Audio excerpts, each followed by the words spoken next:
ئەو ساتانەی کە وردە وردە بەرەو ئەوە ئەڕۆشی ئیتر هەڵمەتەکانی ئەنفال لە منطقەی گەرمیان و قەرەداغ دەست پێ بکات. یەکێک لەو ڕووداوانەی کە لە ناوچەکەدا ڕوویداوە شەڕی بەناوبانگی ڕۆژی 10 ساڵی 1970 ئیمام قادرە.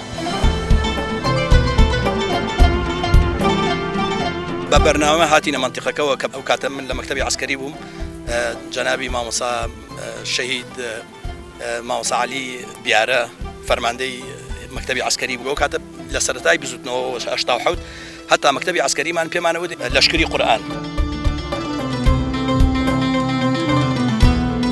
لە دێی باوەخۆشێن یەکمان گر لەگەڵ کاکشاڵەوە ئەوان ئیتر تەقە گەرم بوو شەڕ دەستی پێکرد. خەڵکێک لە مەنتیقەی ما زۆری بوو هەمووی هاوکاری هێزی پێشمەرگەکرد، هەموو لایەنێک بە حیزب شوێعیش هاوکاریە کرد.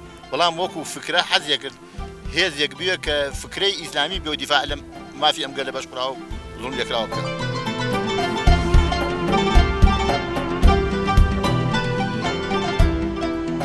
چەند برادێک لەو خەڵکی ئەم دەیانە بوو بەداخەوە من ناویان نازانم بەڕاستی ئەو سێ و چوارە مقاومەیەکی باشیان کە تا ئێمە گەیشتنە شەڕەکە و ناو جەبهەکە. ئیتی کە ئێمە گەیشتن و زۆر قارەمانانە پەلاماریاندرا هەر زۆر ترسنۆکانە ڕایان کرد حکوومەت. من لە خۆیانم بیستکەوە لە برادرانی یەکێتی لە برادرانی حزبی سۆسیالیست لەو شەڕاکە ئەو شەڕەشکا و بەرامبەر دوژمنە وەساون و کە ئێوە سەلمانتان کە ئێوە ئیسلامین بەڕاستی.